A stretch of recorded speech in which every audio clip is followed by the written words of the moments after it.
So I guess you and I sit here.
Good morning.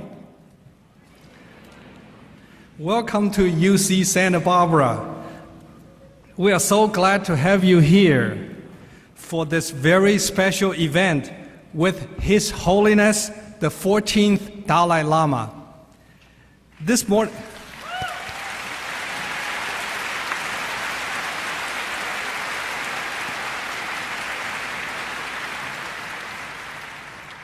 this morning's lecture on the nature of mind is unique an opportunity for us to expand our knowledge of Buddhist traditions, philosophy, and scholarship.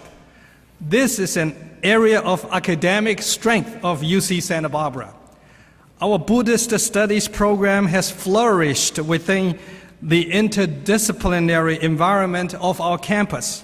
It draws on the strength of its home department, our highly regarded Department of Religious Studies, our Center for Interdisciplinary Humanities, and many other departments and programs in humanities, fine arts, social sciences, education, engineering, environment, and the sciences. We have with us today many of our community members, donors, and friends who have helped us build a world-class teaching and research program in this area of study. We gratefully acknowledge all of your support.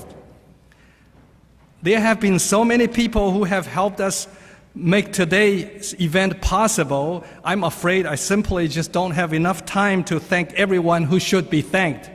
But the fact that all tickets were sold out within 2 hours is testimony to how strongly you support us. I would like to mention that my colleague who invited Dalai Lama, he's a former translator for Dalai Lama. His scholarship is known around the world. He is the 14th Dalai Lama Endowed Chair in Tibetan Buddhism and Cultural Studies, Professor Jose Cabazon.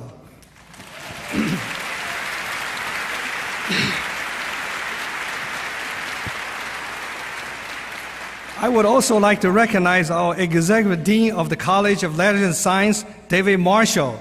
Dean Marshall has been a strong promoter for this event every step along the way, Dean Marshall.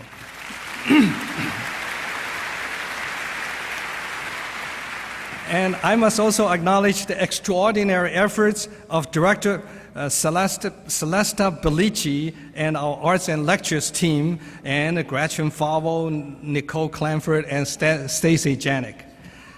We feel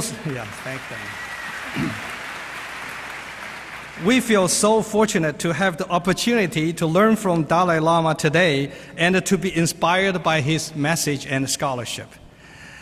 The Dalai Lama is an incomparable Buddhist teacher.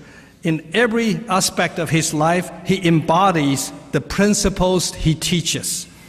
Perhaps the best way to describe these principles is to remember that he was awarded the Nobel Peace Prize in 1989.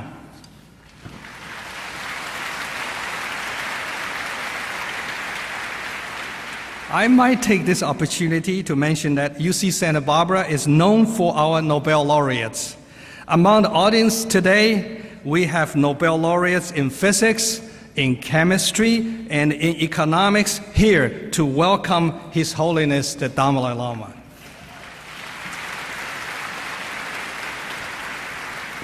I don't know where you are, my colleague, just wave your hand. To introduce the Dalai Lama, we are honored to have with us the chairman of our UC Board of Regents, Richard Blum. Regent Blum is the founder and the chairman of the American Himalayan Foundation. The focus of this nonprofit organization is on providing education and healthcare, as well as supporting cultural and environmental preservation for the Himalayan region. The friendship between the Dalai Lama and Regent Blum goes back more than 3 decades. I cannot think of anyone better to provide this morning's introduction. Please welcome Chairman Blum.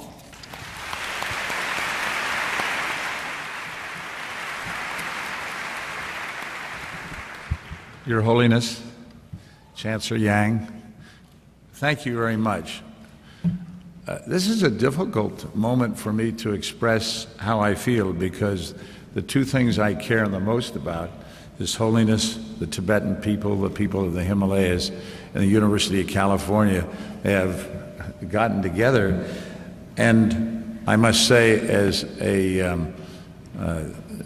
chairman of the board, you're supposed to kind of be equal about the different campuses, and having gone to Berkeley, spent a lot of time at Berkeley, when it comes to Buddhist studies and religious studies, Jose Cabazon and this campus and your faculty is the best place to go.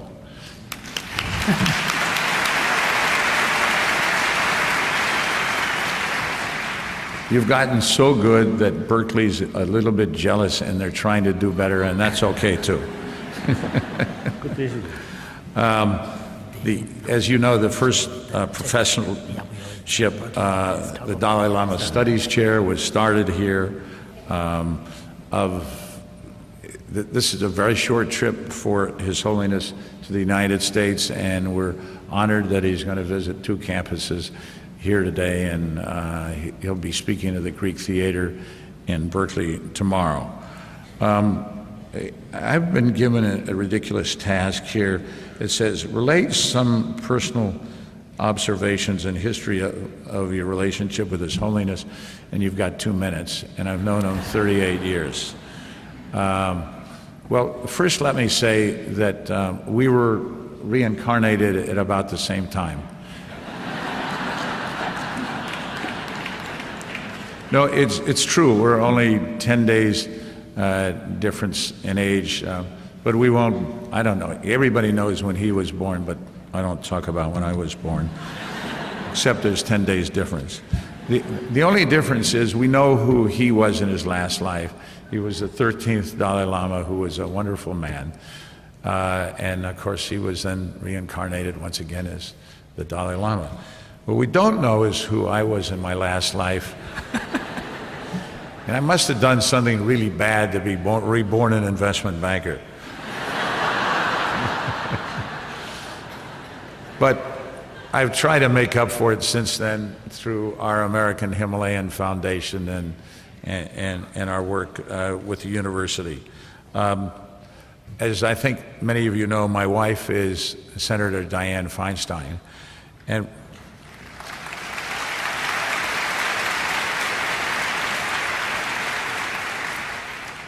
thank you. I'll let her know you care. We first went to visit His Holiness in Dharamsala in 1978 when it wasn't possible for His Holiness to visit here. I think we had something to do with clearing that up.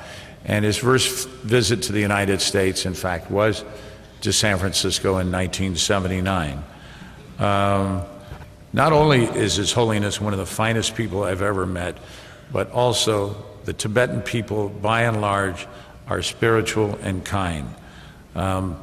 And we must help them preserve their tradition and learn from them.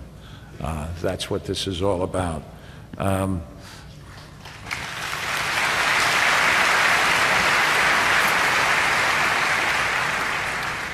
Contrary to what the Chinese propaganda will let you believe, the Tibetans in exile have developed a democratic government in Dharamsala.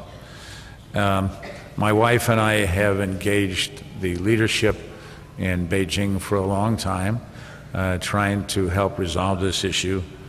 And unfortunately, we haven't made much progress, but we will never quit because all this is much too important.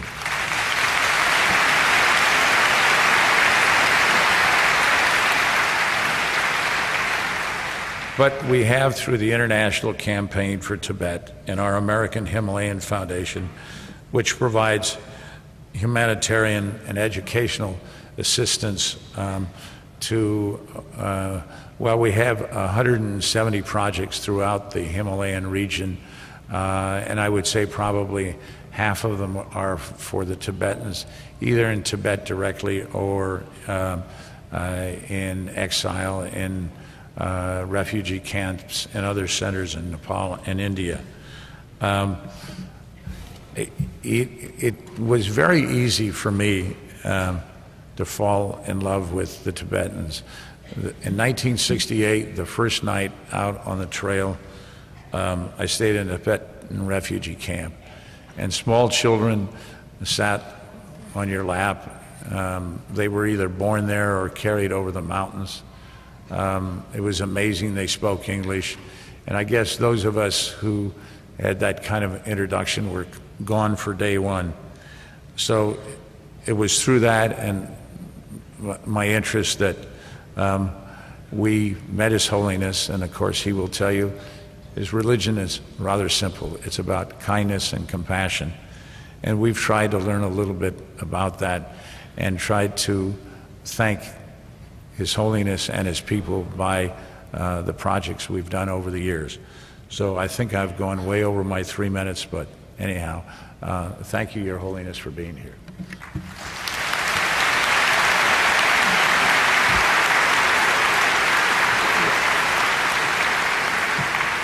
It's now your turn, and you have way more than 3 minutes to talk.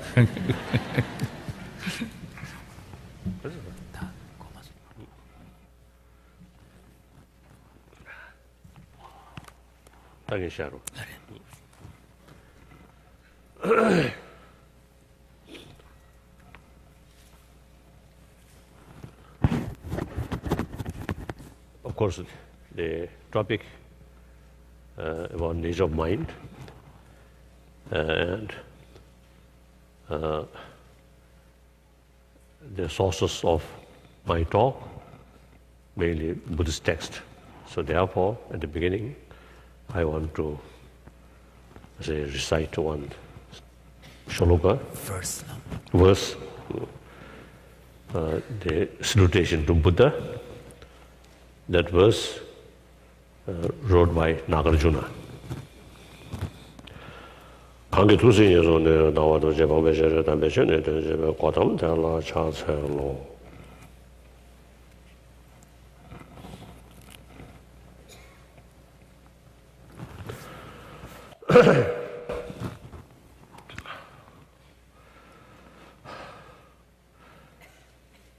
Dear brothers and sisters, of course, Chancellor, and my long-time friend, and the Dean, and also long-time my friend, although he no longer as a monk, but sometimes I refer still Bhikshu.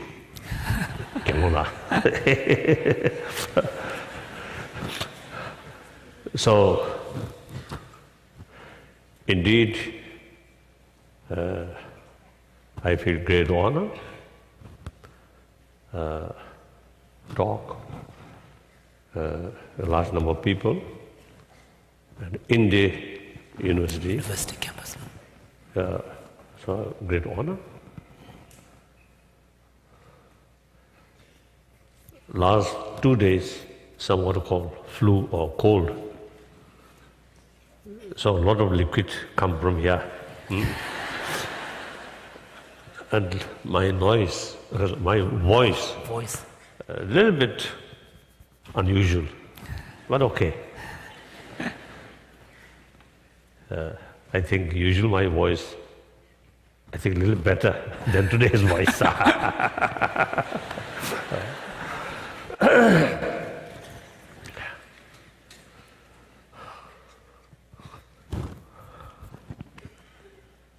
Now, originally, lecture about some Buddhist concept, here a bit longer.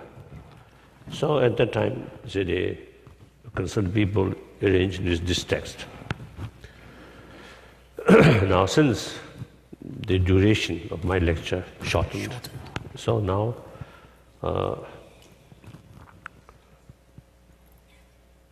I will not go through that text.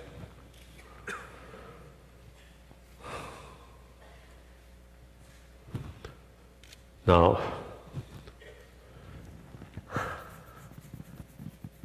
I have the topic, nature of mind.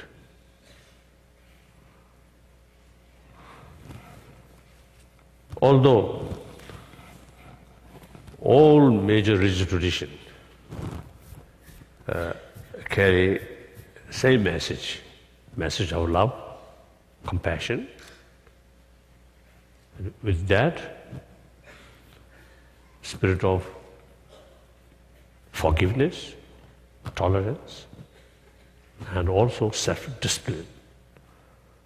Out of awareness, the negative thing, sort of negative consequences. So knowing that, and some kind of self-discipline. And also in material field, more contentment. As these practice, same in all traditions. So now these loving kindness or compassion, these are mental quality. And also try to reduce anger, hatred, fear, suspicion. These negative, destructive emotions also part of mind. And basically, the joyfulness, pains, these two things are experience or feeling of mind.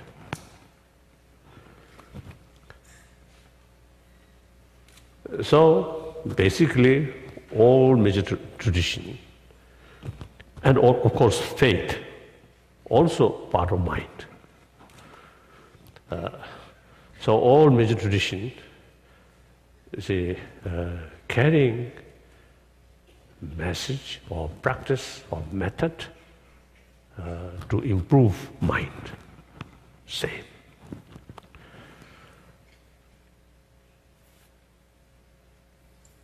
But now because of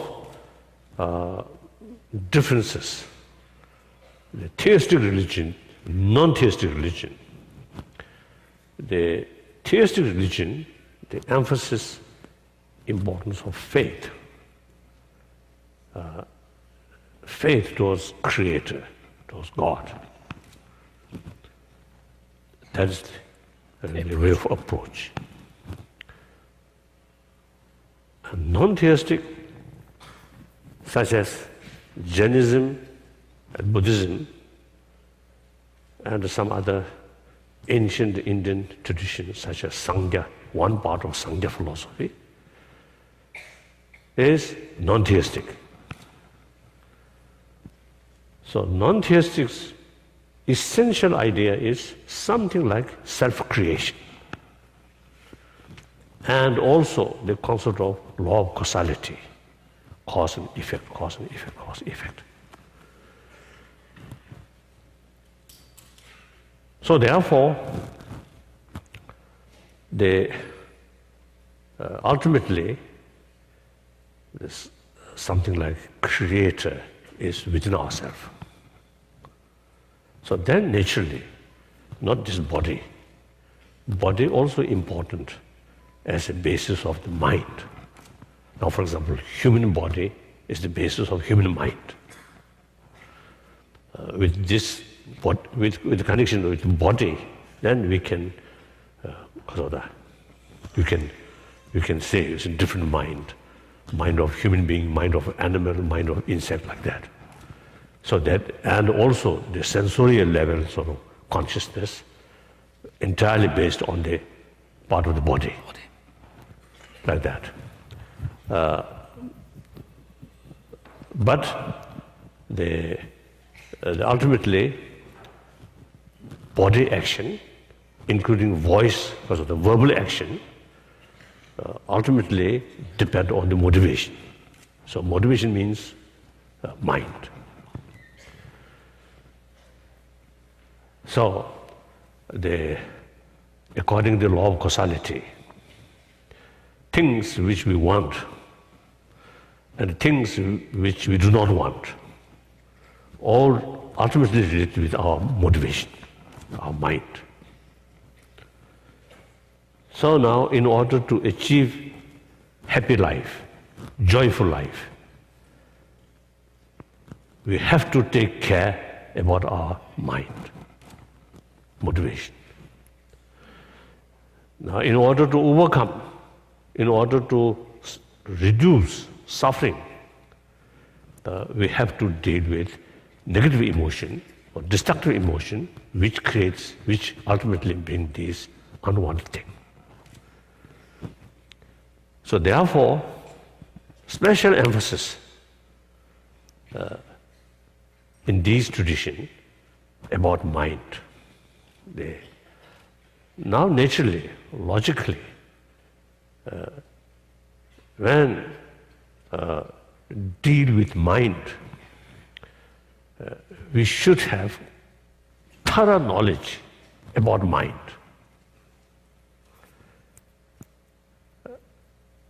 Then also, within the what we call mind or consciousness, I don't know. Within that, there are so many different categories, types. Different types of mind. Thousands.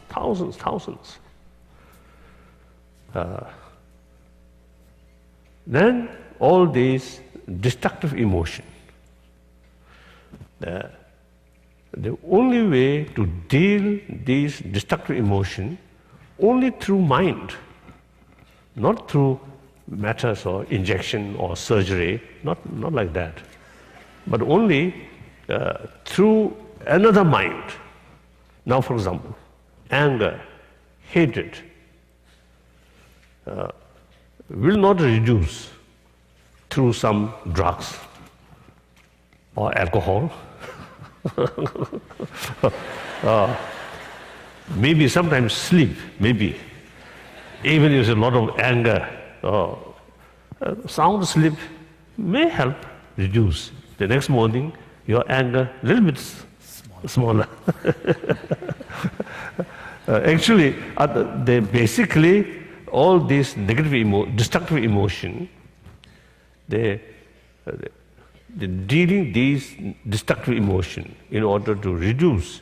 The only way is opposite mind, contradictory mind. First, realize the contradictory sort of mind, then increase that. That's the only way to change or to reduce these negative emotions. So, in other words, in order to reduce the destructive emotion, the only way is to increase these constructive emotions. That's the only way. So therefore, again, we have to know what kind of mind that kind of thought is ultimately destructive. And what kind of mind or emotion ultimately constructive. So we have to know that. Then big question, destructive emotion can eliminate or not? Now this is a big question. In order to find the answer for that question, we have to know the ultimate nature of mind and the basis of all these destructive emotions. Then you get some understanding, the possibility of elimination these destructive emotions. So therefore,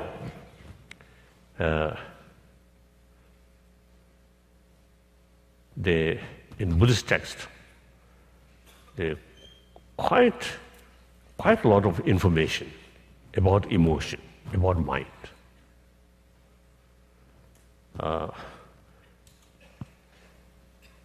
And then also, I think particularly in Tantric teaching, since the Tantric teaching also involve some, the physical, No. Usually we call Zaluntigli. Yeah, some manipulation, application of physiological forces. So therefore, you see, it mentioned the sort of different level of mind, Subtleties. like grosser level of mind, and more subtle, like that. That mentioned only in Tantric text, in Tantric teaching. For example, just this moment, our sensorial consciousness, our mind, fully functioning, active. Although simultaneously, the thought also go simultaneously. But sensorial consciousness are much more dominant. Then during dream time, the sensorial consciousness no longer function. Only thought, another level. Then during deep sleep, without dreaming, another level of deeper level of consciousness, of mind. So then also, when at the time of fainting,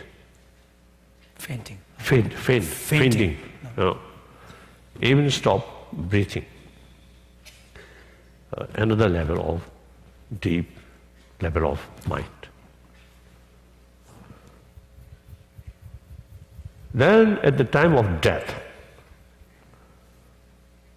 all physiology, physical things, now for example, the heart beating stop, then blood circulation in the brain within a short moment cease. Then all the neurons now no longer function.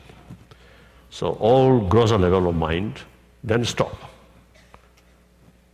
I think something like human mind then no longer there, stop. But the only indication,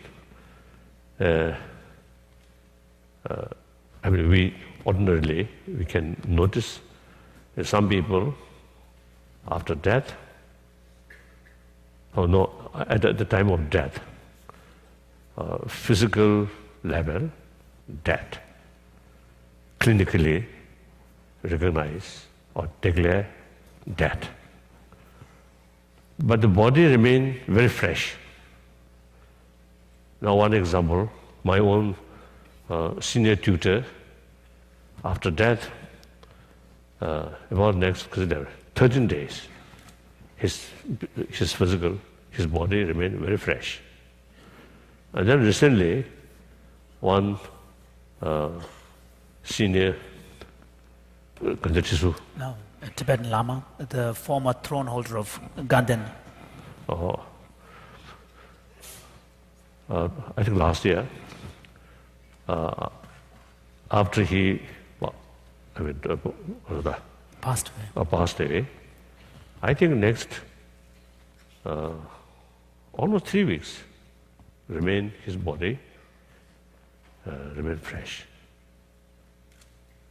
So fortunately, at that time, as soon as I heard that Rinpoche's body still remained fresh, so then I asked one medical center in Dharamsala, since we already kept some machine to check a person who remained in that state. So some simple machine available.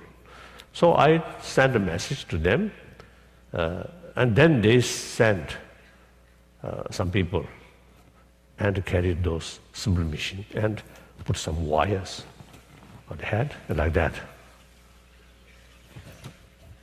So although they very detailed analysis not yet sort of finalized, but seems that after a few days, clinically dead, some weak electric sort of movement. Signals. Signals.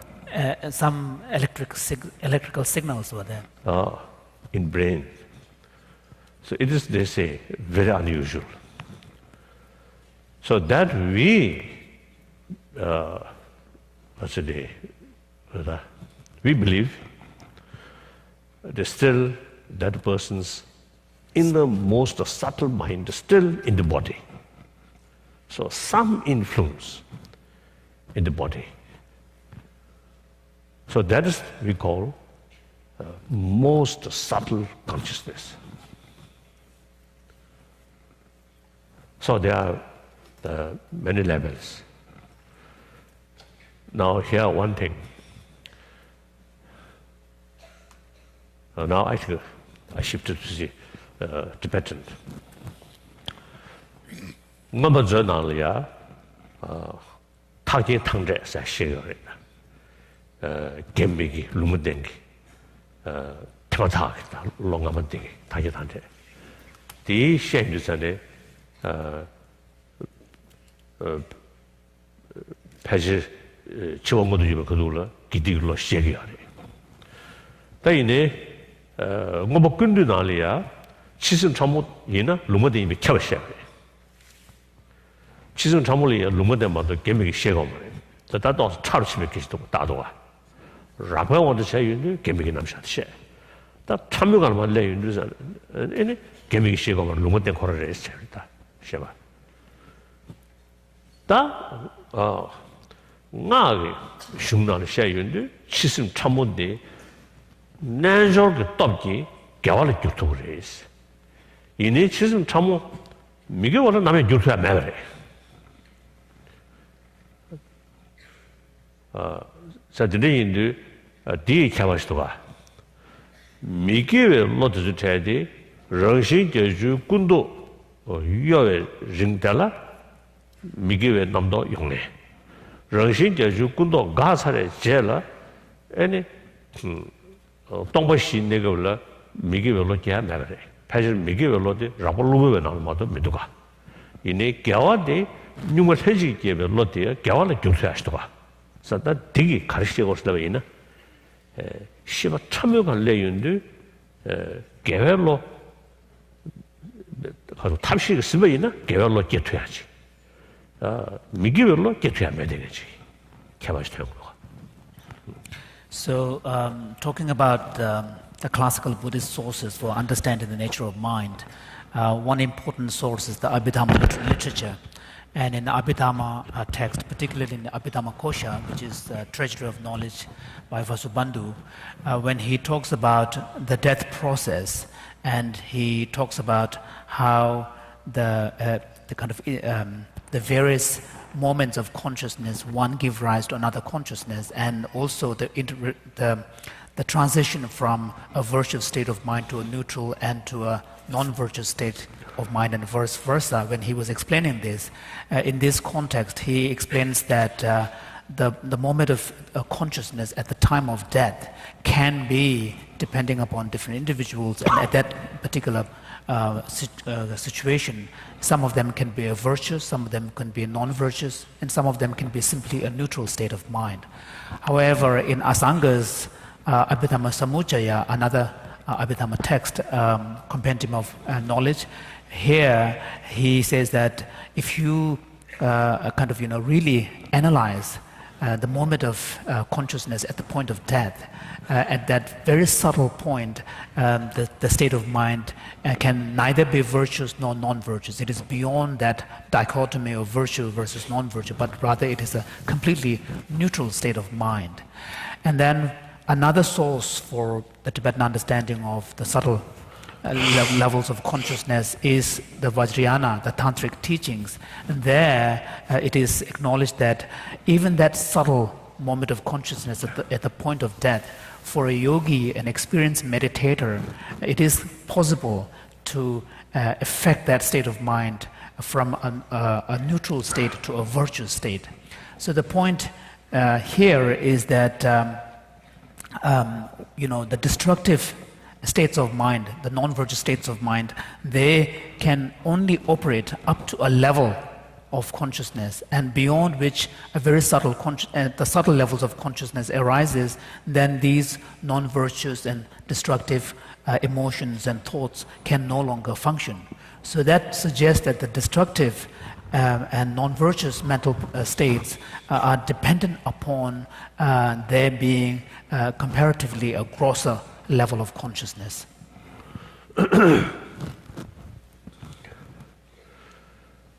So,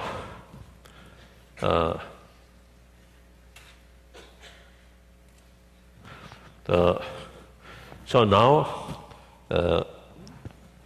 I feel the complete sort of understanding or explanation about mind, I think we should include the tantric text.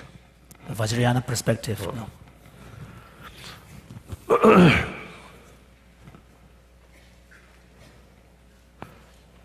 So now in Guhi Samanza Tantra, Tantra text, Sangju Tzu ma Sangju Tzu ma Sangju ka ji ji ya na hare da chang ne ji re da da gyu ni gyun shi chang cha so gyu ni gyun shi chang cha gyun na ba sum ju des shi da 다 대신 가서 누르게.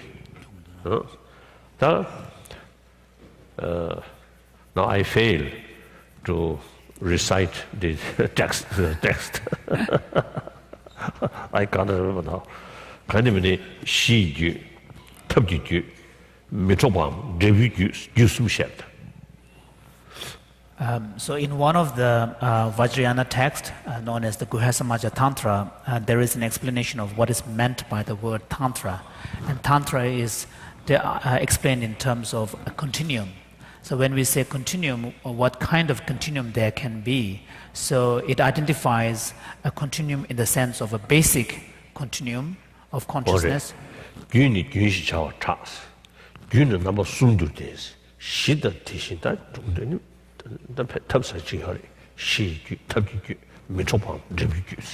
So, and then it explains the meaning of Tantra, the continuum, in terms of the basic continuum and the method that one can apply, and then the resultant state that one can achieve from that method.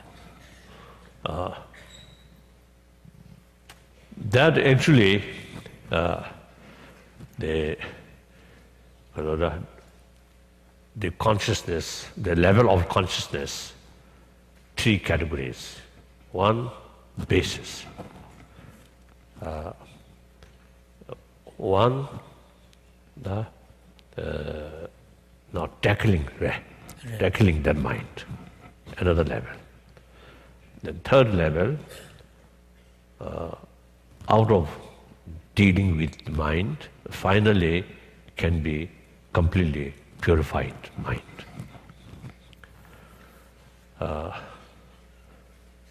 So this also can say the first reality, present reality,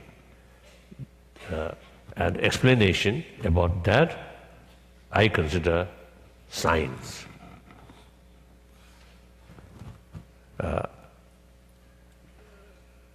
And then second, the tackling. Application. Application. That's method. That's philosophy or concept. Then third, as a result. Like Four Noble Truths. When Buddha first because the wheel of Dharma, which is start, the Denshim, all of them are child, the Buddha Chapter, Deva Sum Seadigi, Shi Nechu. Shi Nichi be Yinza, any Langdon Jukdoki, child Deva. Langdon Jukdo, Teta Chavina, Devu, any Sabashi, the Video Shiva, Young Tuya, Sundo. So this is comparable to understanding the Buddha's first public sermon on the Four Noble Truths. If you look at the Buddha's actual sermon, he presents his teachings on the Four Noble Truths by way of 3 repetitions.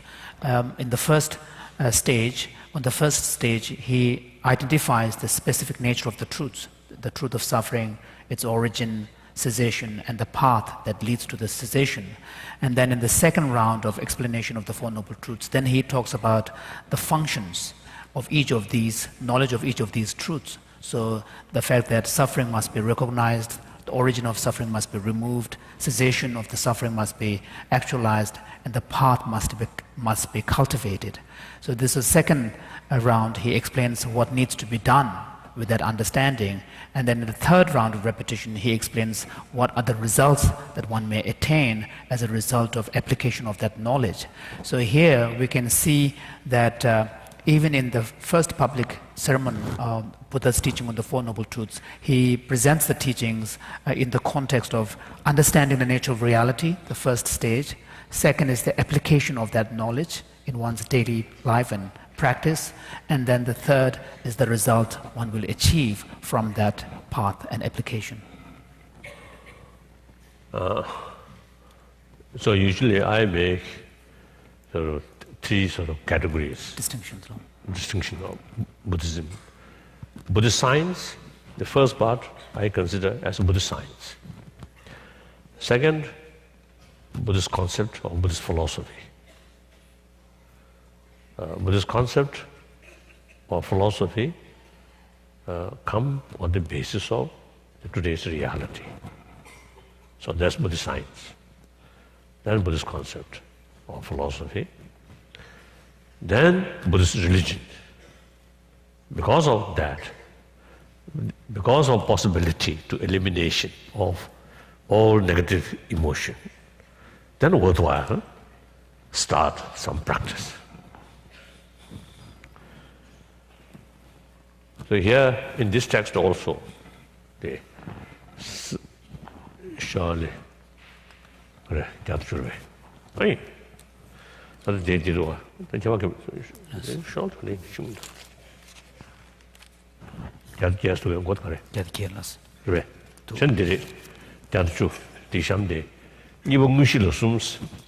Send the she's a jet, you will give whatever. Water in a 20 years old limit. Nyamso lang ben nyamdo to salam years but Jesus shamo sa da dare tangbudi da kasore semgi 다들 정신 디셔야 돼. 되네 니버디 dinner 집에 있는 자네 랑도 죽도 셔야 돼. Teletene and Devinia.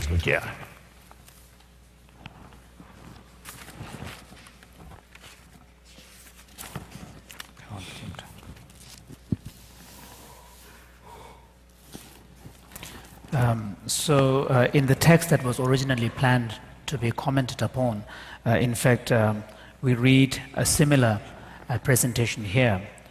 So it says that the actual explanation has three sections. The first is how to analyze the fundamental ground of the mind and how to identify the innate primordial state. So that corresponds to understanding the nature of reality. And then searching for the hidden dimension of reality by analyzing how the mind arises, abides, and moves on. Correct.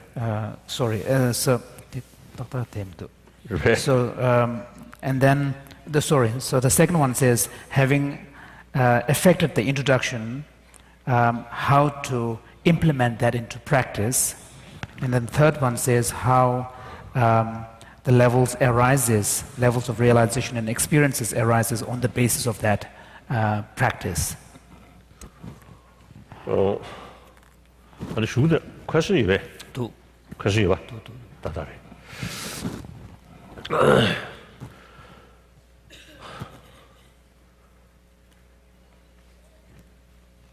now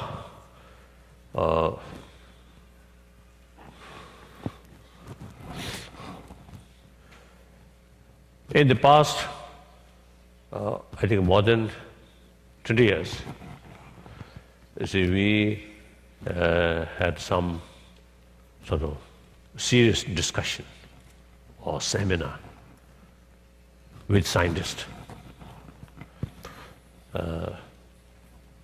There is some sort of dialogue or discussion, or actually mutual learning. Of course, basically it's four fields: cosmology, neurobiology, and subatomic physics, such as quantum physics, then psychology. So, and quantum physics also is in some similar view. Cosmology, basically same, but then some particular sort of description about the world, flat, and in the center, Mount Meru. These are up-to-dated. Of course, the Buddhist text, the different description about cosmology. So therefore, so in a sense, the Buddhists have a liberty to choose which one they want to take.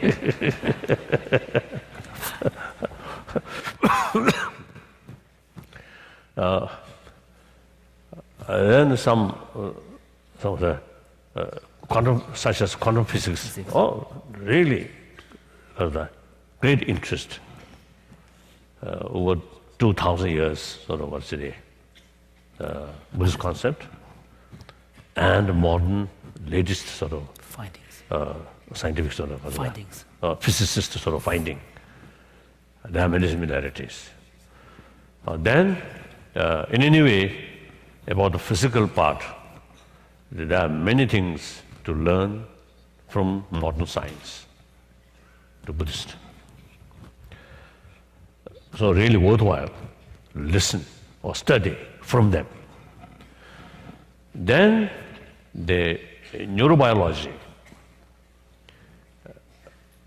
although the Buddhists, particularly in Tantrayana, say mind and energy. So quite interesting, you see, to investigate the relation between emotions and the neurons and these things. But as far as the physical side, the modern science, much more advanced. So very useful to learn from them. But the connection between neurons and consciousness, mind, still it's not very clear. The modern science or psychology, usually they call soft science. Soft science. I think very young, very, very young, something like kindergarten. The ancient Indian sort of science of mind seems much advanced. So a lot of information, something useful to modern scientists.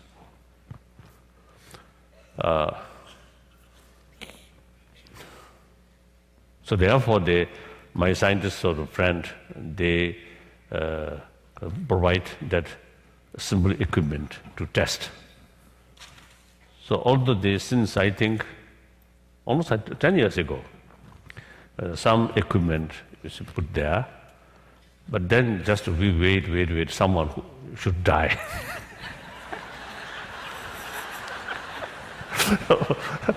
But then, when the equipment available, no one die through such sort of experience.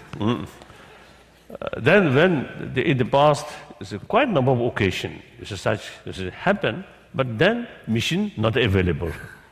So now last year, two things combined now. So in any way, so these things really interesting. So the further sort of investigation or acquiring our knowledge through joint effort is very good. So now the mind. Now here, since our meeting with scientists about mind, one thing in India, perhaps I think more than 2,000 years, perhaps around 3,000 years, there is some knowledge about sensorial consciousness or mind and yilukasa. Mental, sensory versus mental experiences. So in this modern science, this is a savage image and never switched on. So in the course of our conversations with scientists vis-a-vis classical Indian thought, one thing that seems to be clear is that on the part of the Western science and its kind of theoretical traditions, there doesn't seem to be, unlike in the classical Indian context, a clear distinction drawn between sensory level of experiences versus mental level of experiences. That's very, very important, make distinction. The sensorial consciousness of mind very much related with the body, with the body element. Body elements. The mental level, as I mentioned earlier, the grosser level very much related with the body element, but more subtler, more autonomy.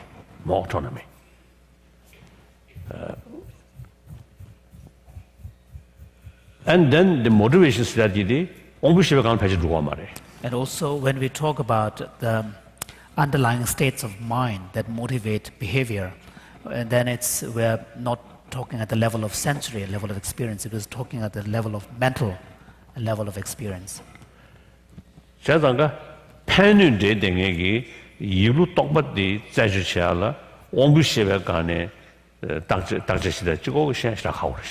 therefore, in order to understand the functions and the operations of this mental level of experience, which is really what determine a lot of our experience of happiness and unhappiness and harm and injury and so on, simply focusing our observation and study on the sensory level of experience is not going to be adequate.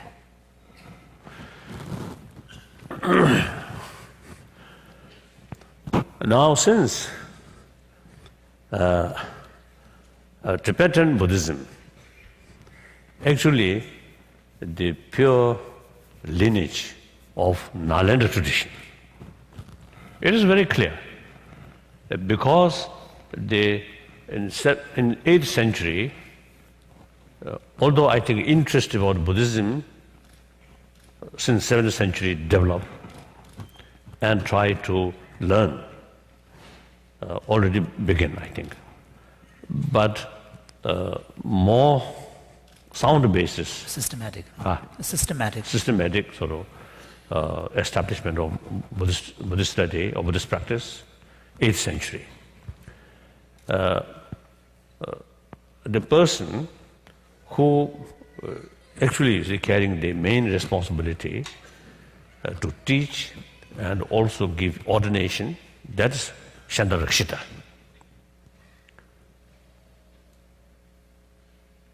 So on the invitation from Emperor, 8th century, Trisung Tezen, two Indian the important gurus come. One, Guru Pema Sambhava, one, Chandarakshita. So the main responsibility, as I mentioned earlier, giving ordination and also give study lessons, mainly carried the Chandarakshita. So this Chandarakshita, very well known, great master, one of great master of Nalanda, and holder of Madhyamika philosophy, and also as the Chandarakshita, great logician. So I think since beginning of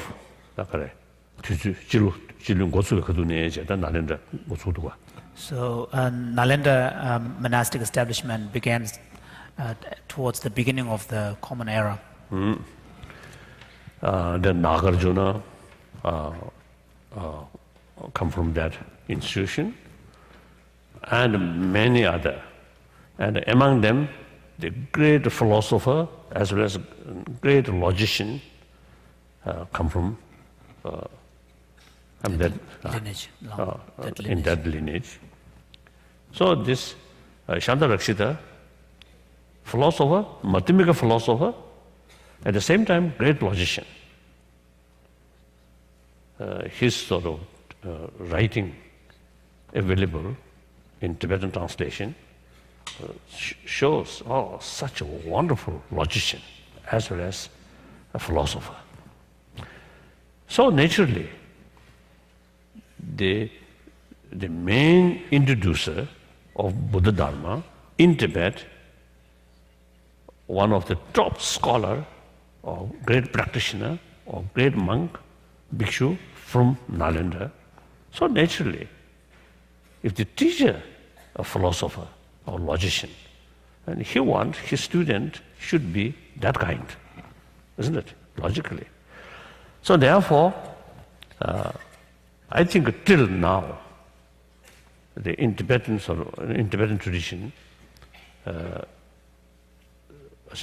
basically the Nalanda tradition, very clear. I often say telling people, I myself, when I study our tradition, mainly at the young age, 6, 7 years old, then we have to learn, then already begin learning by heart those root texts. So my own case, at that time, 6, 7 year old, no interest about Buddhism, no knowledge, as my Richard Blum. Richard Blum. Richard Blum, as he mentioned, the reincarnation of third Dalai Lama. I don't think. So you see, when I was young and start learning by heart these texts, no interest, great reluctance. My only interest is to play. So therefore, my tutor have to keep one whip. No, At that time, you see, myself and my elder brother, we both monk, you see, we both studied together. So my tutor kept 2 whips. One whip, ordinary whip, one whip, yellow whip. So that yellow whip should be considered as a holy whip. The yellow holy whip for holy person, Dalai Lama. But you can imagine, if that holy whip used, I don't think any holy pain. I think pain is same. So out of fear, I study. I carry these study, these texts. So the point is, all these texts which I learned by heart, and also he, similar. And my bhikshu, the ex-bhikshu, also you see, all the same sort of experience. All these root texts wrote by Nalanda masters. Nagarjuna's text, or Arya Deva's text, Arya Asanga, Basubandh, like that. So all originally is wrote by Nalanda master. Of course, meantime, we also study commentary. Among the commentary, many Indian commentary, as well as Tibetan commentary. So we also read these things, but real texts all come from Nalanda, like that. So therefore, and then these commentary, whenever some important point reach, they always relying on quotation, one of the Indian well-known Indian masters. Master, like that. So therefore, it is very clear, the Nalanda tradition. Then also, Pema Sambhava there. So he also, I think he take special sort of responsibility to introduce Tantriyana.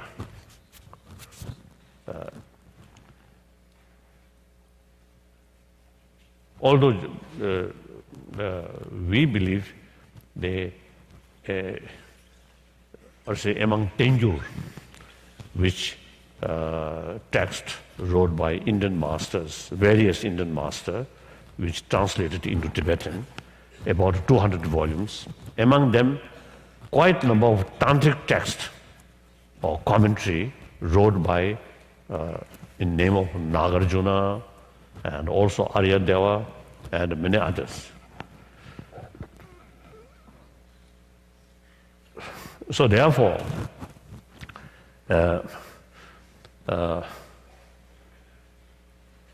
so Tibetan Buddhist tradition, Nalanda lineage, and meantime, complete form of Buddhism.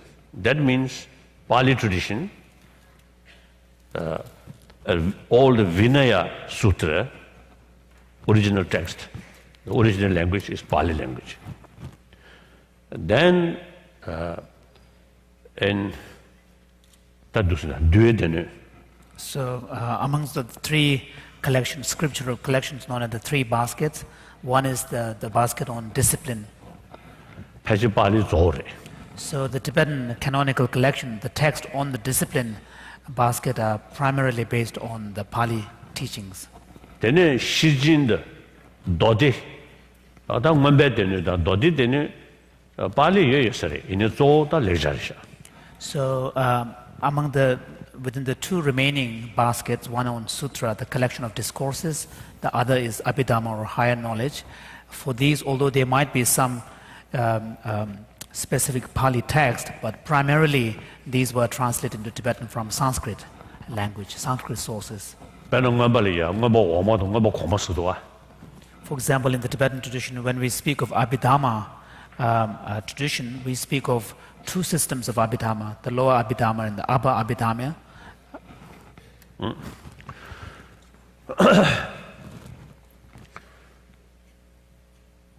So then, in Tibet, since 8th century, complete form of Buddhism, then introduced, and start. That usually we call Nganju Nyingma. The early translation school. Then, 9th century, 10th century, 11th century, that children, So during this period, the establishment of the Buddha Dharma in Tibet went through a turbulent and difficult period of degeneration. And then Tibetan emperors sort of organized, emperor also then decentralized.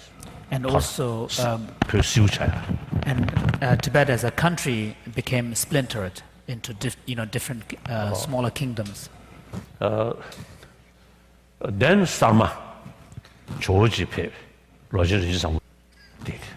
And then when around the time the Indian master Atisha came to Tibet, so this is in the early part of the 11th century, then what is known as the second phase of dissemination of Buddhism in Tibet occurred, and from this movement emerged other Tibetan traditions such as Kadampa school and the Kagyu school and the Sakya school.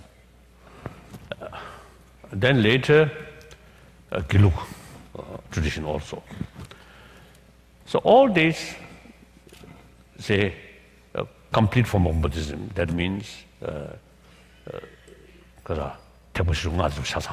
so each of these lineages embody the complete form of Buddhism, which means that they embody the teachings of all the vehicles, including the Vajrayana teachings as well.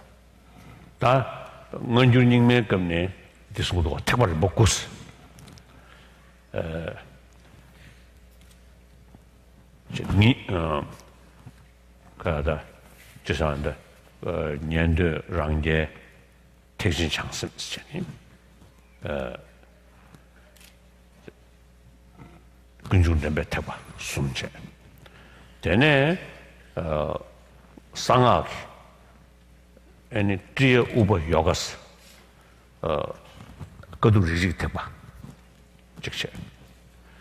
Then Ma anu Atis, when you took Tebas, Tebabuko.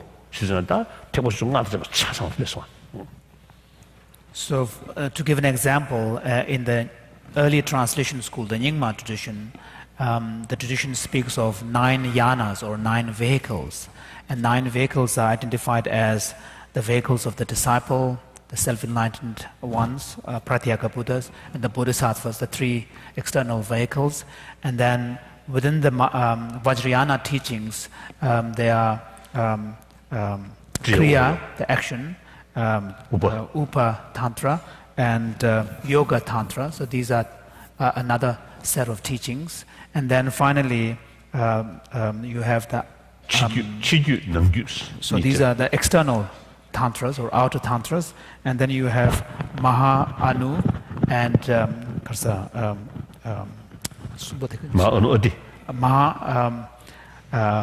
Maha Tantra and Anu Tantra and Ati Tantra. So these are the 3 inner Vajrayana teachings. So we can see that there is a complete recognition of the complete form of Buddhist teachings. So now the subtle mind is concerned. According to Dzogchen, Dzogchen, now here Ma Anu Adi Dzogchen. Susanata Numa Tenji Give Ribukundu Sambus that the Yamin.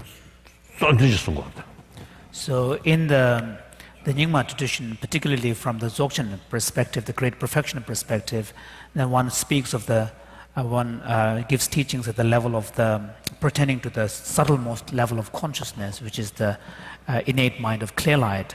And there the focus is primarily on introducing the nature of mind at that level and bringing about the realization of that awareness. That they got 2 million problem together. Some the river shanchen. So one unique. The river is the name, yeah, a lot river Sheva Saga, river Dimache. 안데 남주다 르바이시 사 정도와 르바이시 사게다 르바 대강을 고려하래 제니 조조 루브로 되들 생부타냐체 예 때문에 다 교회버시는 용댕에 된데들 르바 군두상보스 토마토 타만매봐. So one unique method in the Great Perfection tradition is based upon drawing distinctions between what the tradition calls basic mind versus primordial awareness or Rigpa awareness. And here the distinction is understood on the basis of those mental states which are more occasional and adventitious and more temporary, and these belong to a basic, they are kind of more of a fluctuating nature. They are characterized as belonging to the basic ordinary state of mind, whereas Rigpa awareness is characterized as being devoid of that kind of fluctuation. They are ever present, and also they are recognized to be a primordial quality of consciousness. So the distinction is drawn between these two. 양 종신의 낭식이 종신 샘데 종신 롱데 아니 명앙 됐어 아니 명앙에 치고 난고 상고 아니 양상람이 거스 송도와 So, and within the Dzogchen teachings, of course, sorry, earlier I forgot that, so the Rigpa awareness that is characterized as being free from fluctuation, ever present and so on, is sometimes also referred to as Samandrabhadra, all goodness, and with no beginning, no end, and atemporal. So within the Dzogchen teachings, again, there are many different levels of teaching or many different classes of teachings. For example, the three primary classes of teachings are known as the cycle of mind teachings, cycle of expanse, and the cycle of instructions. So we see there are many different types of teachings even within the Dzogchen Great Perfection instructions. 된제 먹고도 상고 될래야 예상 개봤어. 그 정신이다. 집에다 다 되겠지. So this 예상 개바 루브르에다 치면 제등에다디 치면 사인도 전에 양상 개봤어. So 퍼싱 슝나리아 시싱 슝나리아 정신 양대 아니 학자 양대 학면 양대 민회 양대 송도가 그래서 정신 양대디 토모번에 정신 용선 양하는 데바지 차디어 봐. 이내 정신 용선 양하는 데바지 저들이 이르잖아요. 정신 용선 양하는 데바지 매나 루브르 지제기 양대 용식 말봐. 삐뜨는 시 예상 개발된 매나 양상 개발 용토 말봐. So this primordial mind, the Rigpa awareness, referred to as, characterized as Samandrabhadra, is in fact described as primordial Buddhahood. And this is a primordial quality of Buddhahood that we all possess. And however, this primordial quality of Buddhahood is obscured by adventitious mental factors, which are the afflictions and the various thought processes. And through practice, when this primordial quality of Buddhahood is removed, when all of these adventitious mental qualities, properties, processes are cleansed, then one becomes reawakened or re-enlightened. So the attainment of enlightenment is referred to as the reawakening or attainment of enlightenment.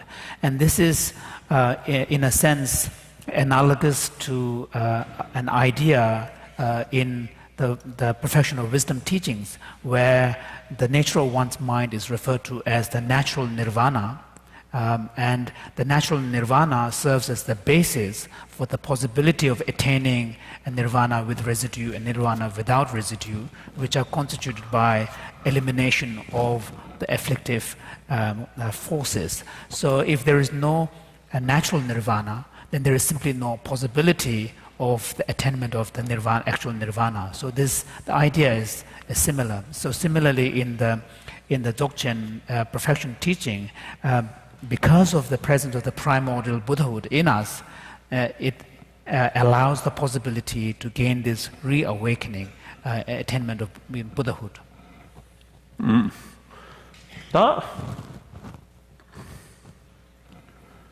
다 태고를 먹고 살디 질 담배 남샤라 태고를 먹고 야래서는 송어 좀 뭐임바 강사 지기 냠손 렘베 그돌라 태고를 먹고 뒤 차상지 두세냐면 셔가지 근데 송야지 용기 디시라야 오르샤 So, 다 되거려서는 denshi komya di nyanduji tegwa sa di cha da dene denshi spas ba thasore denshi nyamne shipcharu tambzane nen tende yangla juni lugjungdo kone ani ko jurim dorim gutane gokden shay yare dende digi ani rāngyēk te pati Tēne semji chinru shilāga ñamne diye di tā shilāma chinru nā tūjā tā diye di chanchu sembe te pati paradu chimbe gyū paradu chimbe tekbe chāngsam tekbe ñamne di che tā tēne lhāi nānzho gomi yundu tsaane chāgyū ki tūjā pēpē wāndu chebe ina 라 저주도 세덤니 랑니 라 저도 되래 주 아니 시소 무줄래야 되지기 로나 숨기야래 자다 되는 인도산에 아니 지야 아니 오버 다 요가 디디 냠린치야 디디 준비 봐다 간다 타이는 저 서도 저되게 하래 되네 개바 마요가 룽어느 요가 스잔에 저룽이 냠네 디레인 거야. 되네 저거 어디 요가 스르잔에 에네 리고 상대게 다 냠네 디치야디. 자 도스네 강사지 디드 삼월로 먼저 추두체니 태버를 뭐 고갈로 다 냠네 치야지 요도가. 그러나 롱진 주도 나리야. 단 제리네 다 사비샤요리 남중에 시에디 다 롱진 주든기 냠니 서울에다 타som 공부 체윤도 냐라 둔던저 되는 야오레스기 둔던저디 때 아니 이신저디 때 애니데는 예수 고수문한 거 심리 예수디 거를 샥자체니 거를 샥부자도 쉬시다 뒤병원도 차베이나 되게다 민음 장을 줘가지고 디디 체 엔트네르 매르매게 택전즈 춘인즈 다 디디 냠면 간만 지도야 주나 역사야.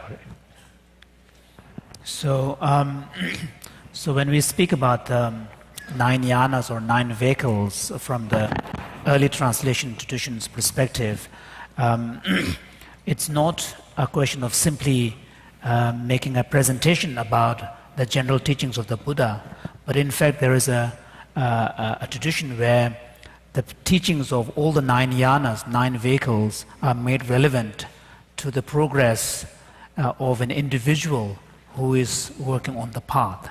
So in this respect, then all the teachings of the 9 vehicles become relevant to the transformation of an individual person, a practitioner. So in this context, then the teachings and the practices of the Four Noble Truths correspond to the teachings of the disciples vehicle, and then when the teachings of the Four Noble Truths are further elaborated, then the Four Noble Truths, the causal networks between suffering and origin and cessation of the path, when they are further elaborated, then the teachings of the 12 links of dependent origination becomes relevant. And here, both the reversal order and the sequential order of the relationship between the 12 links are explained and then meditated upon. Then the practitioner is essentially implementing the teachings of the Pratyeka Buddha, the self-enlightened ones.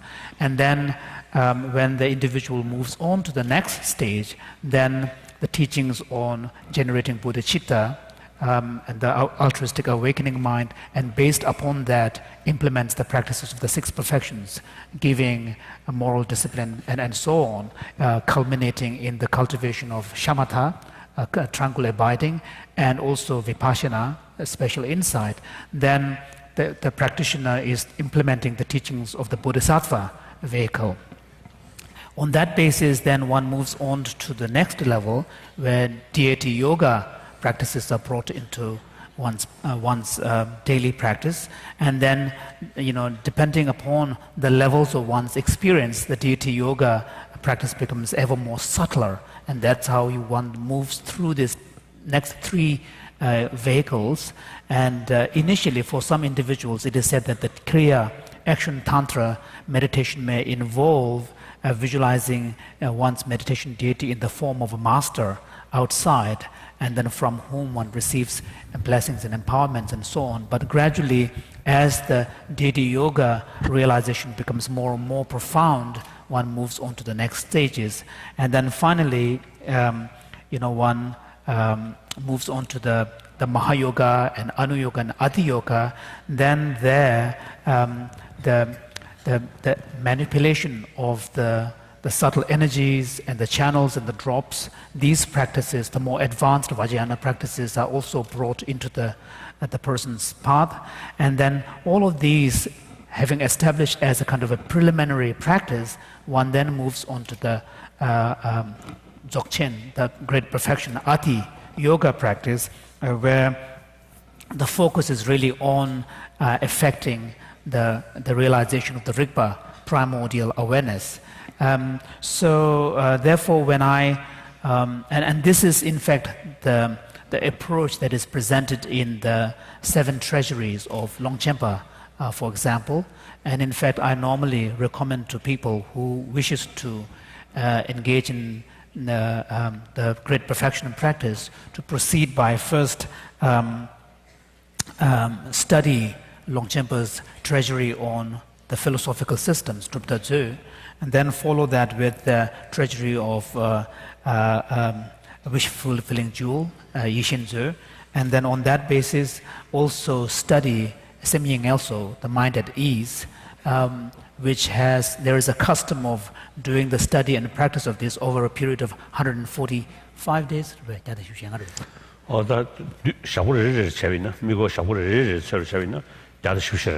Yes. So if each of the meditation cycles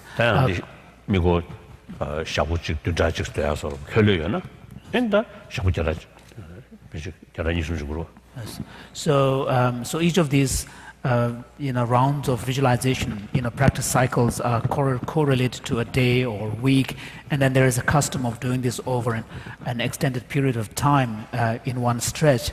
That would be beneficial. And then gradually one can move on to the study of the treasury of the Supreme Vehicle, and then the treasury of ultimate expanse. And in this way, the approach would be very systematic.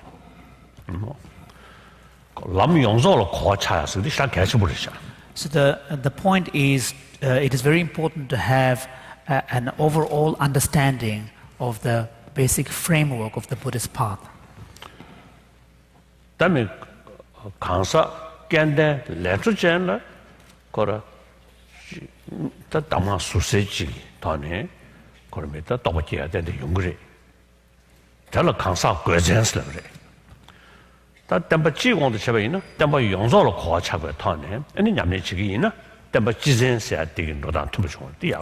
So, of course, there could be an individual circumstances where some individual practitioners may have residual karmic forces, being brought from the previous lives, and then, in a sense, they are connecting with what is, moving on from already a certain stage, in which case a very specific instruction from an experienced guru or a master may be an appropriate approach.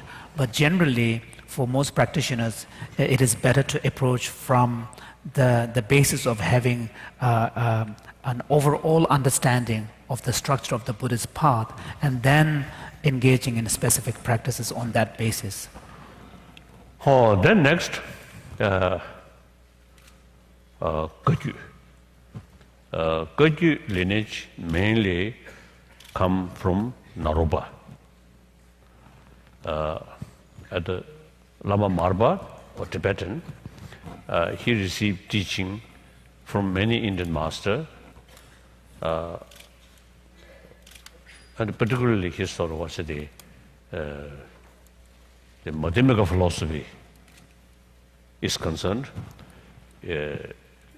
from Mitiba. So very clear, the Mitiba is the holder of the Jantakiti's view, like that. Then the Kagyu Chakya Chambu, Sunzane, Chakya Chambula, Giluli Chakya Sunguyari. That is Chakjala Donga Nietzsche. 도장배 온도 집에 자기 전부. 뒤도 오면 다올 공부시거래. 다가다가 자기 시사지. 도와. 되네서 대용이야래. 초용이야래. 단 투모 모임 버디 나 외세다 되니. 나로 추르고 난 게. 외세 거면 도와. 다 대다. 다 대인냠니 장야 될라. 아니 자기 전부사. 마음 무드라서다 들이. So 다 조조디 누물 해지집에 로티니 다 내정고 게임이야래. 남중고 게임이야래. So one of the key teachings of the Kagyu tradition is the Mahamudra teachings, and although Mahamudra teachings can be found also in the Gelug school as well, but in Kagyu teachings, Mahamudra is the essential instruction. And when we speak of the term Mahamudra or the Great Seal, this can be applied in the context of Sutra teachings and also in the Vajrayana Tantric teachings. When it is used in the Sutra context, then Mahamudra refers to meditation on emptiness, particularly emptiness. And however, in the Kagyu teachings, when the term Mahamudra is used, it's being used in this Vajrayana sense, where the key point is to really utilize the innate mind of clear light into a realization of the nature of mind. And so the emphasis is really on the cultivation and development and also a realization of this innate mind of clear light. 다전에 사자 브로바네 마규니 네 다는 유한도 사자 남제 소야데 다 데뷔 다 규디 상하가 다 냠린디 깨도 기냠시데 제네 다 수도와 제니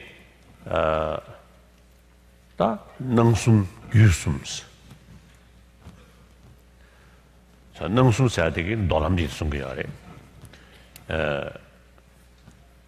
나 뉴몬베 나와 마타베 나와 되는 nen저벌 타베 나와 전 숨샤 나와서 디 냠린 나라 다 안데 얘기하는 님의 안다 년도 랑게 창심 디디 냠린 나다 탄대요래 다전에 뒤에 오버 요가 디디 미스 순둥케다 말셰 다전에 나 라메기 다 마노 어디사다 디처디 다한테 사제의 송윤들 아니 규숨신 따라서 라메 강조 되기도 와 라메기 다전 내가 좀 잘해 규숨 세대야지 덕이 안다 성두간도 농장야 되래 규규 탑규 데비규스 다 규숨 세바 세안디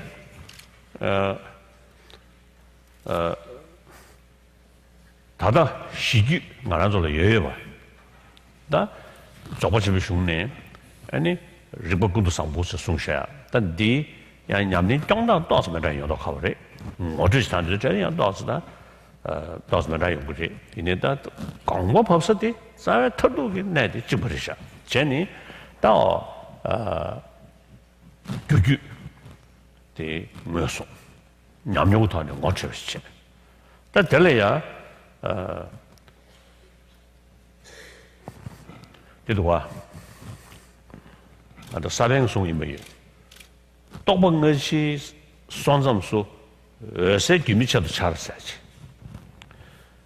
다 될래야 군시 규규了 아니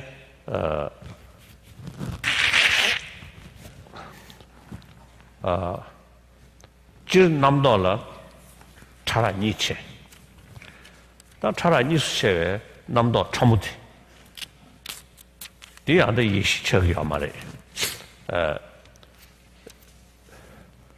제니다 나란조다 똑번 것이 산성수세하게 나도 그규 창신 공백을 이나야 그규 창신도 기록 창신 공백을 찍버리 냐라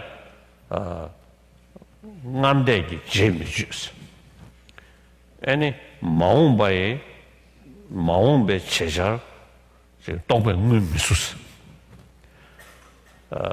다들 그 나르게 참바디에 바까 천육이 즉 똑같이 봐 결모 좋지 마음배 남도 찾고 막 가서 막 까지 다들 쉐바 소마 맞춰봐 대개 가나 산이로다 조서셔지 제윤도 남도 참으실래 되겠다 또 참으지 또 차라리 있어야 또 참으서 들지 거래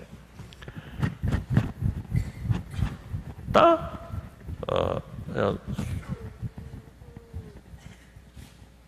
저번 침배야日本군도 상보병 어떠든 어처배이나 얘는 추구사지 송야지 요래 근시다 추구 현지야지 다 안데 대안의 현지기에서 말해 지단달로 또버 차와지야 그래서 달로 대강도 로 네트 체체 네트 체니 제베이나 안다 자베르 부치 측송내대 나리야 해대와라 상탈에 제송돼야 돼. 다 안들 셈 해대 줘야 돼. 셈 해대 줘셔. 남도신다 각케벽에 깨를 못 주셔네. 다대 셔봐 소만 맞춰 봐. 즉 재미 정중 효과를 도시하지. 다 디간에 아니 일본 어체야. 조진이나 일본 어체야. 나디 진로 파보 쓴다 간다 지 진로들 데타네 아니 일본 어체야지 다 연구해야 돼. 다 안들디 근시 규규 뭐 소용도잖아. 다 어디는 셈 차와. 다디 누구 현지집에 사람도 말해 돼. 이내다 요새 디릭디날 내고 거다. 대안도 조진날이야.日本的 릭체니체 루브르 웨스엠디도 상월로 릭체체 가자 루브르 웨스엠디디 리베체체 리베체 자나 용서로라 다 루브르 웨시바 상월로 리베체체 리베체를 해야 돼 근데 인도산에 리베체데 참자로래야 릭체 켜져 근데 인도산에 리벌이야 뭐르고 시르고 세지르고 되는 먹고 속도가 자 다른 가서 루브르에 독서 뭔도 들으신배 겁라야 대탐자로 리베 잘에 샷데 스타인도 산에 대다라 리체 켜요 리체 켜요 인도 난조베 라 유민된 게 냠용부터 하네 뇨몽도 주변에 걸래 뇨몽기 거라 저기 난 진단적인 뇨몽을 쳐그래 된데베다 뇨몽지 민노적인 뇨몽사디 민노적인 뇨몽사도 깨이르잖아요 그 미베 제수 민장와 뇨몽 되게 정신 터도 왜세 디가리아 로파 네트 체제 다 진베 제수 민장와 뇨몽 현지 계베 랑당지 인신제라 코랑게 정신 터도 뇨몽 현지 계베 랑운 텔레야 정수로 심버지도 대변이나 아니 뇨모 마바 나서 탁서야 돼 레무도가 이런 데셔 라라고 야말다 나 도스체니 다 어디는 진짜 안 된디 해대 semjoya 다 대 다네 아니 가서 좋지 내가 근시 규규 라바 남도 참은디 뭐시비체 다 티니 아니 난조도 깨는 자네 시규 람규 디 세베서 셔서 텔라 제주기 추금 아제샤네 유르자네 기숨 세베서 주면 되게 인주 상아 라미 질 상아게 하게 유르자네 동이 더버 손을 하샤와서 아주 송도 와 양걸 하버는 정도 나 라미기 동이 더버 손을 하샤와서 전에 동이 떡지게 로데 라버루브르 로데 마임바 뉴물 해지게 왜세 또 왜에 관해 왜세가 뭐 쓰자네 치지 장배 고엔 저거 말해 왜세가 넘바 로리에 샤워체네 된대기 왜세 뉴물 해지게 티 동번이 가서다 동번 뭐니 티니 신나가 나버려 샤데 버지 저도와 자 진짜 인도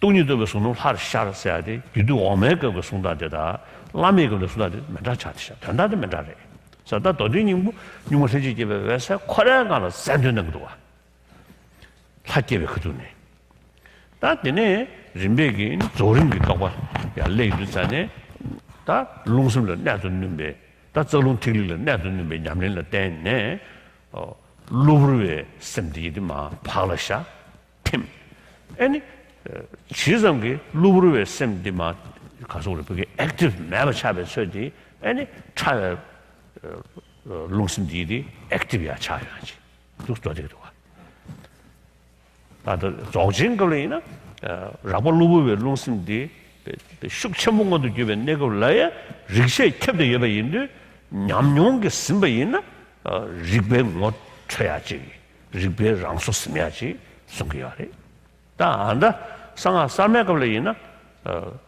왜세 땅바 하베 내가 당 루브르에 샘던 데베 내가 릭베디 전에 무슨체 루브르에 샘디 가베 지 릭베디소 왜세 디소 어제 인도산에 저런 틀리 냠내디리 응원을 로가 되네 이 말에 저딴데 지면 사제 사제 한다 다데 셀동 송주 송돼야 돼 셀와 샘지 체니 동바 샘지 정신 셀동 송주 제제 자 송셔야 돼 나데 근시 교육의 콘데 람숨 창화를 했어 이 정도 그래졌으려나 근시 교육의 코르베 최탐제 체닉 주도 상 순두전에 다다 교육실은 안돼 가서 올라변 내고 봤다 탐해변 내고 봤다 근데 이번 인도산에 대라 코르베 최탐자로 문도 균이 여바 인도산에 체닉 주도 상스 다 람기 똑바디디 연대 주도 상스 땅고 변한 거 아주 대바 지지 제시를 돼야 동료도에 실업 지지 시설을 돼야 나가는 신기지 다 있는 저 시설을 돼야 중국에 전에 되게 달고 시바디가네고 중루에도 와 시바디가네 용대도 와 다들 사단에 전부씩 레이고 하고 요원주대 중도가 되는 인도산에 람기 가서 람기 최탐제 연대는 수도상 톱소가 연대디디 중국 수도 상스 중국 이런 수도 상스 어디서 오네 자 이제 인도산에 근시 규규 관대 열매 송샤다 대간 렉도 와 자자 어디서 저샤다 자 다的但是什么的但是大家的英文 sorry now too long no So the Psychic tradition traces its the lineage of its instruction to the Indian master Virapa or Virvapa, and the key instruction of the Psychic school is known as the Lamdre cycle of teachings, path and its fruits, and path and its fruition teachings, Lamdre teachings, and these Lamdre cycle of teachings are principally based upon a cycle of Vajrayana text known as the Vajra Tantra. And the key idea in that cycle of teachings is the notion of three types of continuum. and referred to as the Three Tantras.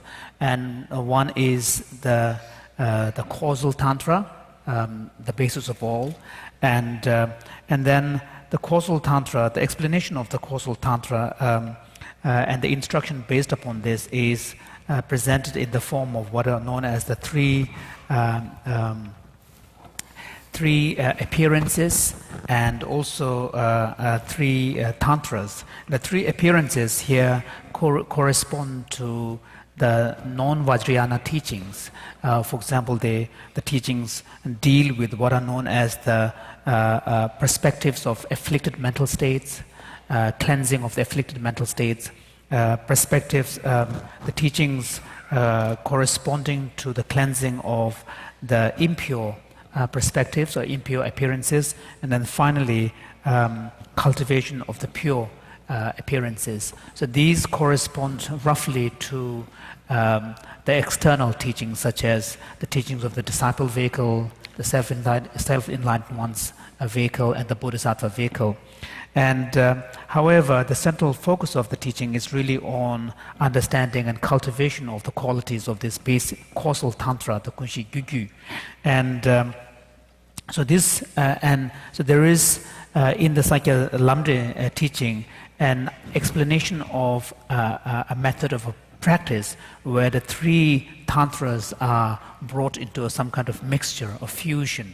And so this and the idea of the basic causal tantra is analogous to this idea of fundamental innate mind of clear light, which in the Dzogchen terminology is referred to as the basic awareness that is the Samantrabhadra, the primordial mind. And so, however, the instruction for bringing about a realization of that basic causal continuum is done through an experiential process in the Sakya school. For example, Sakya Pandita makes the statement that he says that in between the arising of different thought processes, the arising of a clear light mind, a radiant clear light mind, remains uninterrupted. So what he is saying is that, for example, if you observe the mind, your own thought processes one follow after another as if in a kind of a sequence, but in between the arising of one thought and the dissolving of that and arising of another, there are interval, regardless of how short they may be, but there are intervals between the transitions of different thought arising of thought processes. And so the practice involves trying to tease out those transitional periods so that one can recognize and these gaps in the arising of another thought and dissolution and arising of another thought. And so this is done through a cultivation of a particular meditation practice, which is found also in the Gelug and the Kagyu Mahamudra teachings as well, where one seeks to cultivate an ability to simply focus on the present moment of consciousness. So this involves deliberately refraining from chasing after any thoughts that look back retrospectively into some kind of memory or recollections and so on, nor chasing one's mind after some kind of future anticipatory experiences, some kind of future directed oriented thought processes. So one refrains from both looking backwards into the past nor into the future through anticipation and hopes and so on, but remains simply in the present moment. So initially what one experiences is simply a kind of an absence or a gap, but through experience, as one learns to prolong that period of this absence, of the simply remaining focused in the present moment, at that time one comes to recognize the subtle thought processes. And this is, although not exactly the actual clear light state of mind, but it is somewhat, belonging or indicative of that basic clear light mind. And for example, in the Dzogchen teachings, it is through this kind of practice one cultivates what is called a sense of wonderment. Simply being aware of the present state and just remaining in that state with a total wonderment and a sense of wonder. And then from this sense of wonder, one leads to a real experience of Rigpa awareness. So this is what Dzapedul Rinpoche, for example, explains. So in the Sakya Lamdre cycle of teachings, although that kind of language is not used, but the basic idea is to really cultivate that present moment awareness with a sense of wonder, where one does not let one's mind follow after the temptation of looking into the past or into the future, but simply remaining in that present moment of consciousness. As one learns to remain simply focused on the present moment of consciousness, then one allows for the natural quality of the mind to express itself, and the natural quality of the mind is clear light. So this is the instruction that is found in the Sakya cycle of teachings. Now, of course, in the Dzogchen Great Perfection teachings, there is a recognition that even when the gross levels of thought processes are occurring, like when, for example, when a strong afflicted state of mind arises, even at that point, given that all of these mental processes are in some sense expressions of this basic Rigpa awareness, and they are referred to as effulgences or expressions or manifestations of Rigpa awareness. Therefore, even the most afflicted state of minds are permeated by the quality of a basic quality of awareness. So in Dzogchen Great Perfection instructions, there is a technique where while the afflicted state arises, one learns not to follow after the grasping and clinging that normally tends to arise with these afflicted mental states. So while, when the afflicted mental state arises, one refrains from falling after the grasping tendency, but rather, maintains one's focus simply on the bare awareness dimension of that experience, and through this way affect the actualization of the Rigpa awareness. So this is a unique method found in the Great Perfection teachings, whereas in the New Translation School teachings, the principal approach is to utilize various techniques to withdraw the grosser levels of mind and energy, and so that the subtler levels of consciousness and energy can become more manifest. Because when the sensory and the thought processes are active, then the subtler level of consciousness remains inactive, and through manipulation of the physiological forces such as the channels and the energy that flows within them and the drops and so on, one learns to withdraw both grosser level of consciousness and the energy, and then allow for the subtle levels of consciousness to arise. So that's the principal approach found in the New Translation School. So this is, in fact, one of the key approaches of the Sakya school of teaching, where it talks about the union of clarity and emptiness. And here, clarity refers to the clear light, and emptiness to the emptiness quality. So in this, it says that the clarity is the defining characteristic of the nature of mind, and emptiness is the ultimate reality of mind. And through the union of the two, one attains the realization. And also this kind of practice teaching is also referred to as the indivisibility of Nirvana and Samsara, because in this basic causal continuum, all the attributes of both Samsara and Nirvana are present. All the attributes of Samsara, the cyclic existence, are present in the form of actual characteristics that we experience. And all the attributes of the path are present in the form of qualities of the mind and all the attributes of the result are contained in the form of potentials. So therefore, this Gunshin Gyugyu, the basic causal tantra or continuum, is understood to be a form of an indivisibility of both enlightenment and unenlightened state.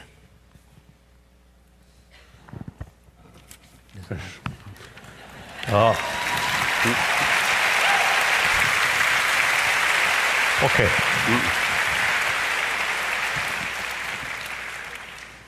So perhaps some question. Already here?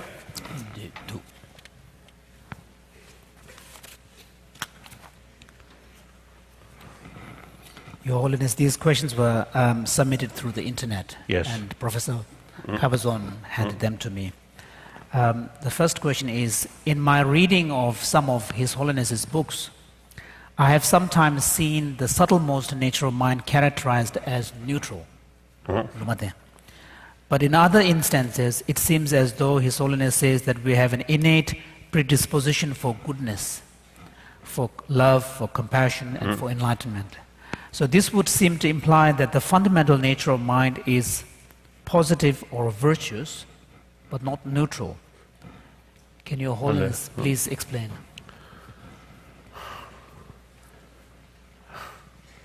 In generally, of course, we are not talking about ultimate reality or subtle mind. As far as subtle mind is concerned, this moment, just a word. So our basic sort of human nature, the way, I think in afternoon session, I think I may explain something. Okay. So those people who will not come This afternoon. the next session, then you can ask someone who attends. Second question, Your Holiness. Is there some reason to prefer meditation on the nature of mind to meditation on anything else? For example, meditation on the nature of self or other phenomena? 그렇다. 심갈. Simply, 그래 봐.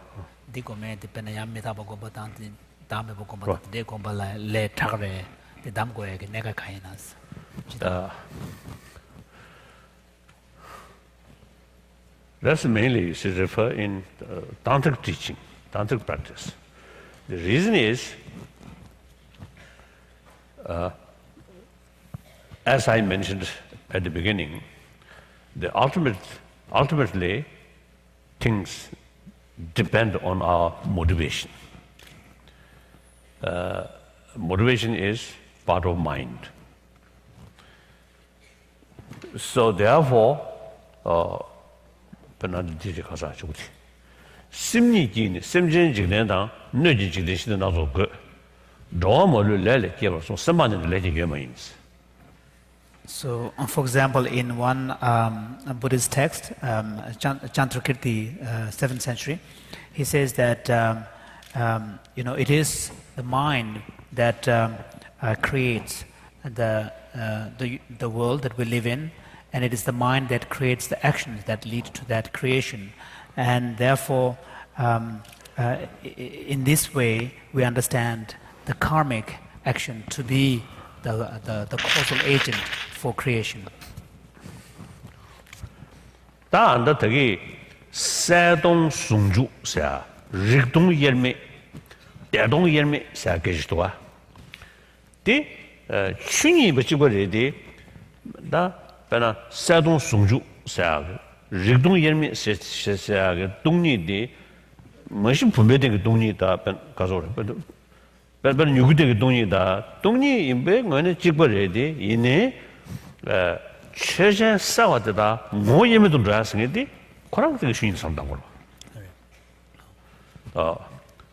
안다디 랑기 랑신디 랑기 다 가서 우리 그게 떡을 주지 못해 되는지.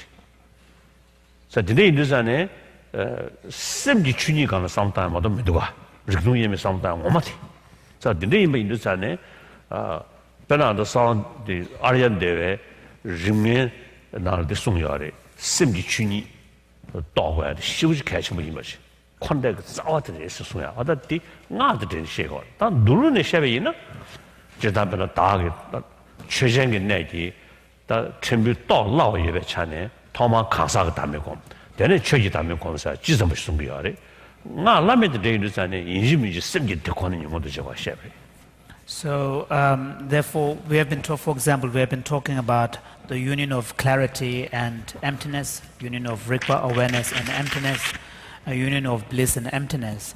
So all of these are really perspectives coming from the Vajrayana teachings. And therefore, in Vajrayana teaching, the meditation on emptiness, on the mind itself, the nature of mind itself, becomes very important. Because although one can take the emptiness of, say, an external object like a sprout and meditate upon it, but the distinction here is that when one takes the mind to be the basis upon which one meditates on emptiness, then one is actually reflecting upon the nature of one's own mind, the ultimate nature of one's own mind. And all of this is really from the perspective of Vajrayana teaching. For example, in one of Aryadeva's texts on Tantra, he explains the significance of taking a mind, nature of mind, as the focus of one's practice in the Vajrayana context. However, in a non-Vajrayana context, such as the perfection of wisdom teachings, then generally it is said that between the emptiness of the person and emptiness of phenomena, one generally takes the emptiness of person to be the initial focus, because it is easier to understand emptiness by taking one's own personal identity or person to be the basis of meditating upon emptiness. But one sort of the Sanskrit word usually we recite, that is Om Shunada Jnana Banza Sumawa Emakohang. These Sumawa say Rangshi Sajtua. Or that the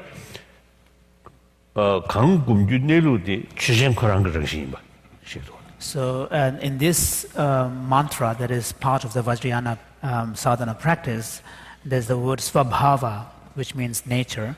And svabhava in this particular context indicates meditating upon the svabhava of the mind itself, the very mind which is meditating upon its own nature. 그래서 옴 숨바와 슈도 사와다마 숨바와 슈도 항세하게 숨바와 세야 되다. 옴 슈는데 자나마도 숨바와 세야 가가리 된다 가가리도. So the svabhava in these two different contexts are different. One is svabhava of the nature of all phenomena, whereas in another context, svabhava or nature refers to the nature of the mind meditating upon itself. Yeah. Next. I'm wondering if you think it is a lot more difficult for Americans to focus their minds and to be able to reach enlightenment. 그래서 아무래도 that similar that sim nail to pubje sim that focus che the kange che meros arizo and things are the kanda to be le kange che meros chikche. We are a culture that thrives on stimulation, excitement, pleasure, and doing everything very quickly. I think that meditation and centering oneself is extremely difficult in American society. Do you think it would be easier for Americans if we lived in a country with a slower pace, where people took more time being present in their daily life? Basically, I don't think there's much differences, whether Eastern or Western. I don't think much differences.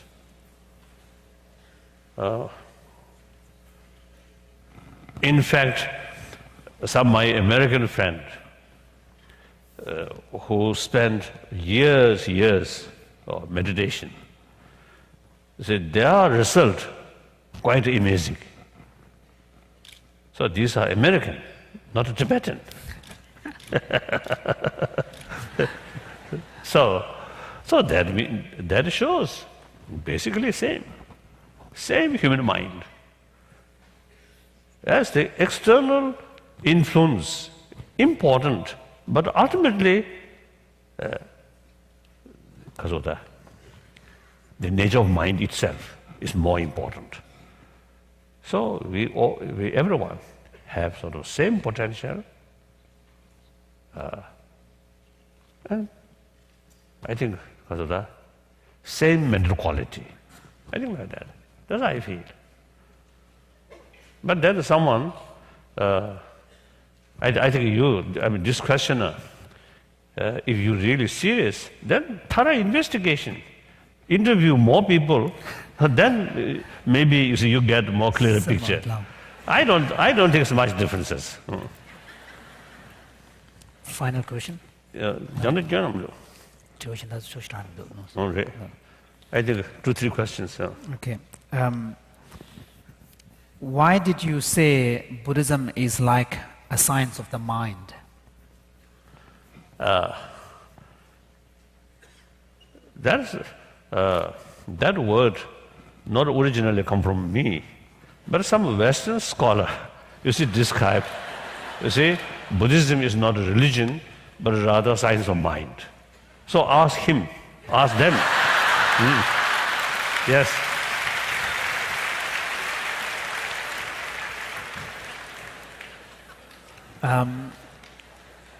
How do you feel about the use of LSD and other psychedelic drugs to attain higher states of consciousness or spirituality? Of course, firstly, I have no such experience. Then according to those people who have some experience, then it seems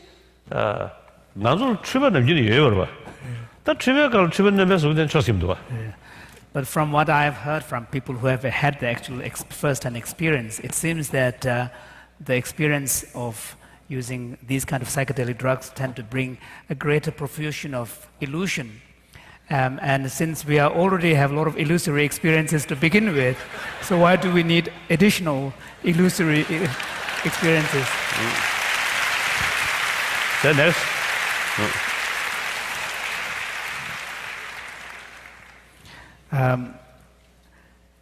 I think in serious practice is concerned, I think should not rely on external substances. Just simply try to cultivate the mind. Cultivate the mind, yeah. The nature quality of mind. That's much better.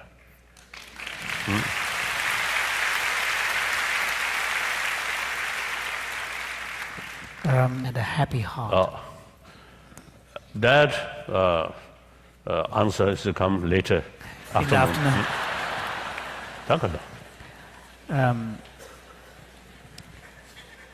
In your 50 years of exile, you have faced down many hardships and never wavering in your commitment to your people and the fight for social justice. What advice do you have for young people on how to achieve success while staying true to one's moral principles? Afternoon. So most of the questions are more general. Now stop. Yeah. Thank you. Thank you very much.